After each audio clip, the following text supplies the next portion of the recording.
What is up, YouTube? Welcome back. New year, new things, or some of the same things. We're at the Oak Ridge compound, working on some cleanup stuff today. As we go into the new year, we're gonna make sure that we clear out, clean out everything that we need, throw it away, move on, get the new stuff. Let's go. Something that's been bothering me for a while. I started following one of the homebrew forums on Facebook. And people are pulling apart their pumps. Their Chugger pump, the Blickman pumps, they're pulling them apart, looking in the inside. And quite frankly, some of the stuff that I'm seeing is absolutely horrendous. So it got me thinking. I was like, ugh, well, mine doesn't look like that. Then again, my system's a little bit different. I run a mash and boil as a boil kettle, and I run a normal igloo cooler for my mash tun. But I do recirculate. I don't do super high hop beers, and I don't hop directly in the wort. I use a hop spider, so I'm hoping my pump is fine. I mean, I clean. I do run hot PBW through everything every time for about 20 minutes.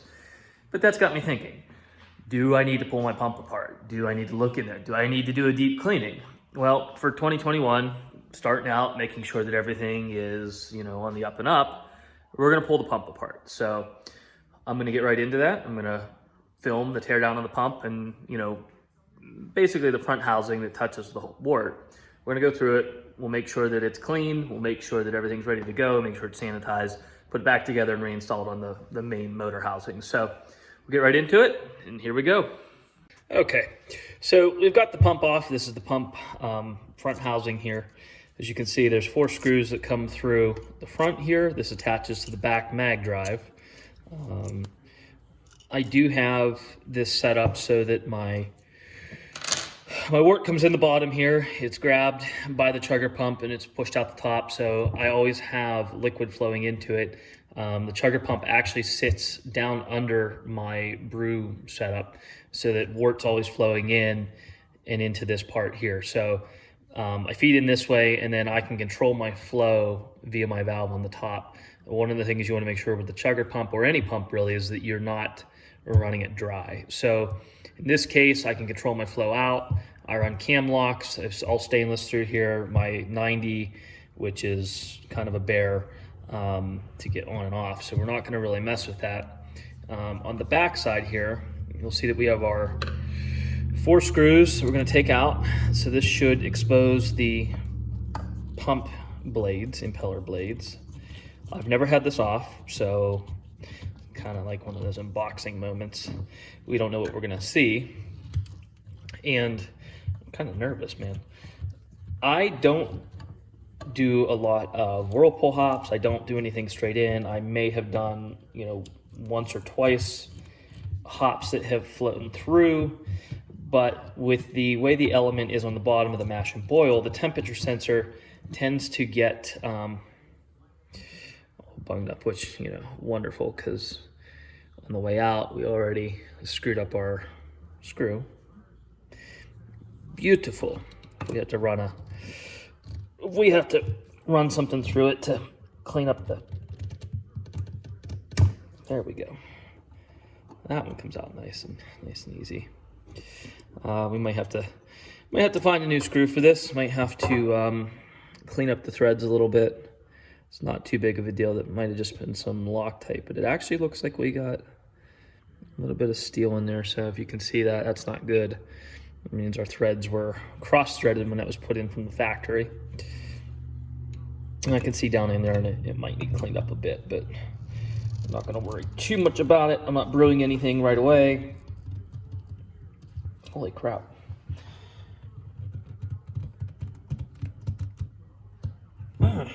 As we do a good job of stripping out the screws.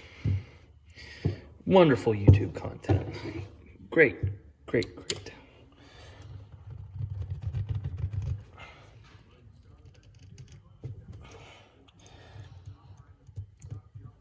Wow. All right. Need a different tool. Okay. So, better tool, a little bit bigger screwdriver here. And I was able to crack this off video. The stainless is cold, so I Probably should have run some hot water through it, got some heat into it a little bit. Probably would have helped out a little bit. I didn't break any of these off. I got some steel in there. So let's look here. And wow, we're actually pretty clean. So like I said, this has never been opened before. Impeller looks pretty good. Pulling this off. Got a little bit of crud on there. It's not terrible. I'll definitely clean that up. The ones I was seeing on Facebook are definitely a lot worse. Which, you know, I run through, like I said, I run through a lot of PBW in this. Given how this was up in the housing here, it sat in here and spun, you know, it's expected to get a little debris up in there. So we'll clean this out. Ooh. Not terrible. We got our little floating seal in here that sits in the back.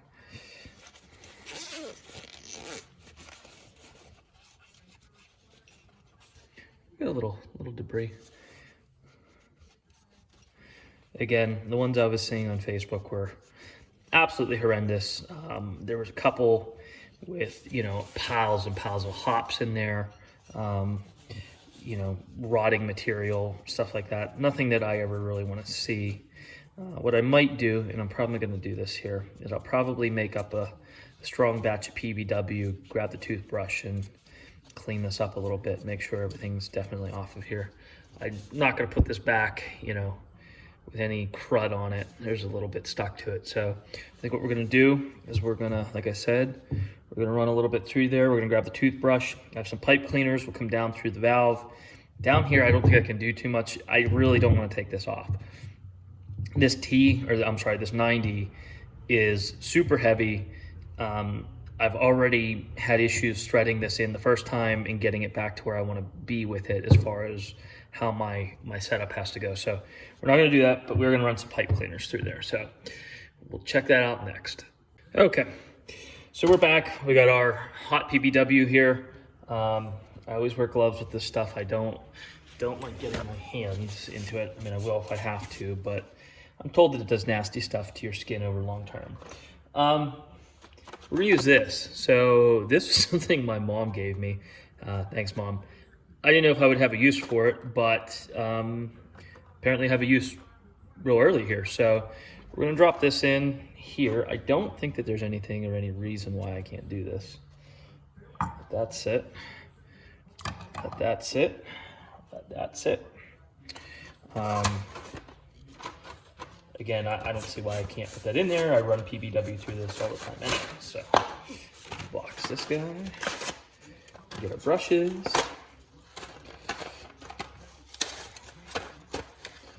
I guess I could do a better job unboxing on video, but there's 1, 2, 3, 4. Even comes with this little handy dandy holder. As I'm doing everything off camera again. Can't remember to stay in frame there, Tom. It's got this little brush holder, so it's kind of cool. We'll figure out a use for that. So what we're gonna do, open up our valve here, go down through, make sure this is all clean. As you can see here, this is actually the outlet pipe. Everything looks good in there. Clean that up. It's actually going to clean the ball in here too. You can close the ball up a little bit to help make sure you're getting both sides of that. Then we have our input comes in through here down the bottom.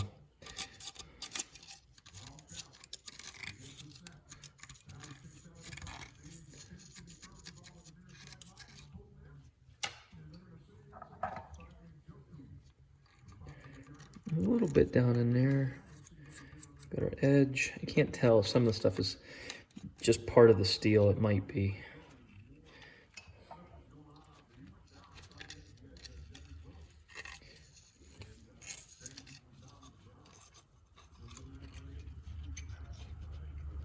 There's a seal around here you got to watch out for, and then there's this little piece around here that everything sits on and rides on, so make sure not to scratch that up. I think I can come around the bottom here. No, not going to do that. This will go into the turn, get stuck like normal. There we are. So, get back in focus. So looking at the screw holes here, just making sure there's a little bit of steel in here from taking these screws out. Again, I should have warmed this thing up. You know, hindsight's 20/20, not a big deal, I guess.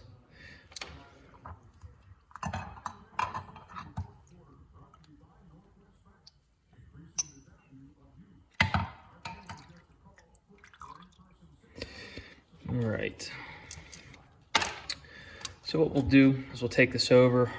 We'll actually dry it out here. Make sure we take a paper towel through it. There's still a little crud coming off of it. It's not too bad. Again, you don't need to oil anything on this. It's not something that needs to be lubricated. And then we'll take a look at our impeller here. We're looking okay. On a brush on here, everything looks good. All the crud's come off of it. Again, you know, with brewing, one of the biggest things is it can't be sanitary if it's not clean. So that crud, you can run all the star sand through it, you can run everything through it, but if you don't get the crud off of the inside of it, you have the risk of infection. Now, you know, you should be okay if you run the hot wort through it like I do. What I'll do is when I'm brewing, right before I'm ready to start chilling, I will run this through, I will run hot wort through this so that I know that, you know, for the most part, everything's sanitized or I killed off any bacteria. That helps with this. It helps that, you know, if there is any crud in there, you don't have to do this every time, you know, you're done brewing. Again, I've only done this, I've had this for about 2 years, and this is the first time I've ever taken the backside off of it. So it wasn't too bad for not being opened ever for the most part. So what we'll do is we'll clean this up, make sure that our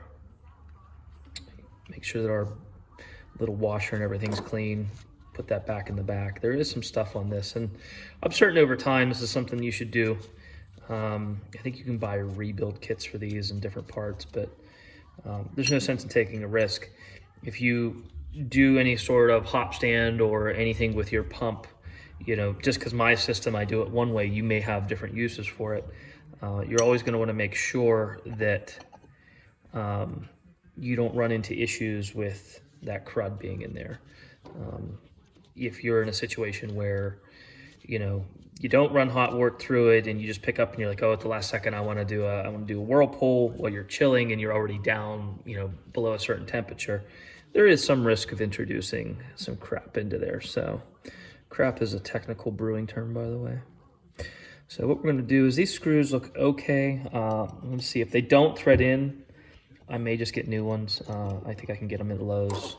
They look like a standard metric fine thread screw. So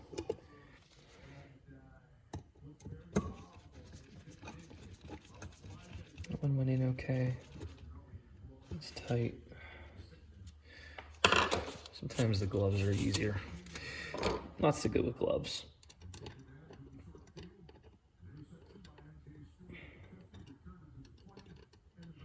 Yeah, this one's a little bit, that one's a little bit down, but okay, we're okay in the back there. All right, so that one actually went in okay. That was the one I was worried about. That's the one that came out a little awkward. The screw holes on these, you might have to put a little pressure to make sure it's centered, but they should go back in okay. I would say if there's any place that you're gonna put any sort of lubrication on, maybe a tiny little shot of WD-40, screwing these back in wouldn't be a bad idea. But again, the steel's cold, so it's not going to be the easiest. And this is the screw that's a little bit iffy.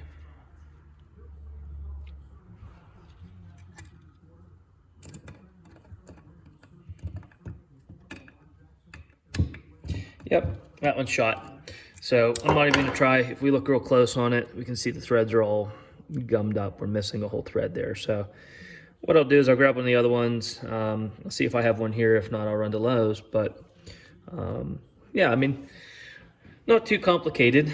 I'll slap this back on the housing here with these. These guys come through the other side and clip this on and keep it in place. But pretty straightforward. You know, something you might want to do if you have a lazy Sunday like today. Pull your stuff apart, make sure it's clean, make sure all that crud's out of there. It's just a good way to, you know, good thing to do. Good hygiene is great. When it comes to brewing, you don't need an infection or off flavors. Just no sense in dumping gallons of beer after you've gone through and spent the time with the yeast and the recipe and everything like that with the grain, just because you had a dirty pump. So if you have questions or comments, throw it below. If you have any advice or anything you found that works with this, feel free to comment. I'll get back to you. Thanks. Take care.